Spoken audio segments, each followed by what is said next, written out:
Hi, it's Chuck at Granite Rose Wealth Alliance, and the purpose of this video is to show you how to add on your Schwab investment accounts view-only access so other people can view your account, and also to manage your paperless preferences. So we're going to go about them in that order. If you're here for just the second part, go ahead and skip ahead. So adding view-only access could be really important for couples, or if you're helping, a senior parent with their account and they want you to look at their account. There could be a whole host of reasons, and we could discuss that. Make sure you do this appropriately. The person whose account you give view access to, they don't have trading access. It's really just for view access. There's a lot of different ways. There's also another way to have someone listed on your account as a trusted access person, and that could be important as well too as you're working with your entire family. We can talk about that at another time. So again, we are on our homepage. Most of our client investment accounts, we use Schwab as our investment custodian. So there's a link directly to the Schwab custodian on our website. You can go, that'll bring you right to their website. You could do this also in a mobile setting as well too, on a tablet or on a phone. Once you log into your account, I'm going to use screenshots to show you how to add view only access. So once you log in, go ahead and click accounts, which is right here, and then you'll have the summary. So once you click on summary, this is a little bit out of order. Accounts, then summary. What you'll see is this section in the right-hand margin. Okay, so when you see that in the right-hand margin, and again, Schwab may update their website, so this could be a little bit out of order, but the language should be the same. So you'll have one option there is view only access. Again, we're going to look at paperless next, but view only access, it'll say here, provide individuals access to view your account. Okay, so if you click on that, it'll go here and it'll say, let authorized individuals access your Schwab account so they can view account activity, they could view, or they could view, trade, or move money. I'm going to show you this in a second. The levels of access you give someone are very important.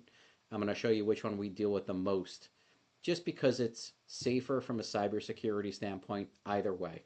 When you click through the Give Account Access screen, literally 100% of our clients are doing this option.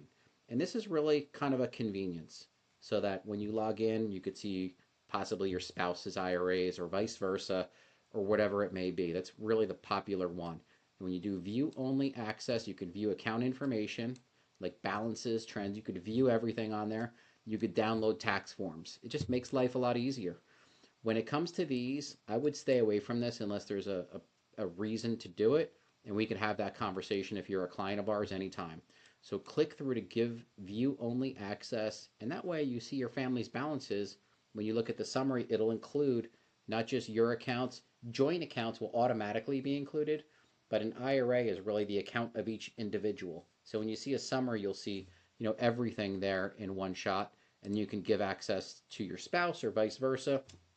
And it's really nice for both to see either or, for that access reason. So if there's any additional questions, let me know. Again, back to the summary where that one page was. I wanted to cover in this video paperless preferences.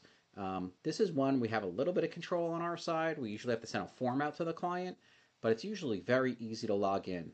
I believe when you log in, you're going to have to do this under each account. So if you change your settings, just double check a couple of your accounts if you're a multiple account holder to make sure they're right. So click view, go paperless, and here are the document types. There's 4 main document points.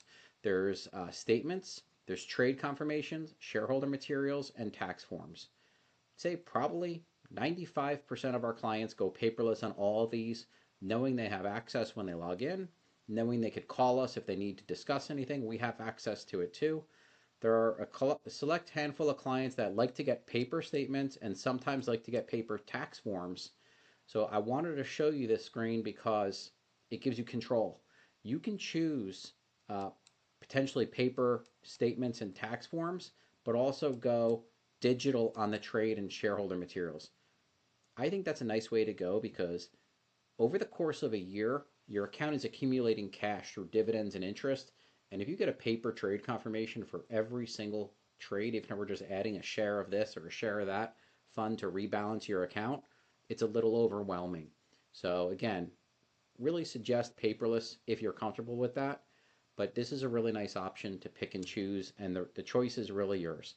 So I hope that helps. Call us with any questions. We appreciate you, and have a great day.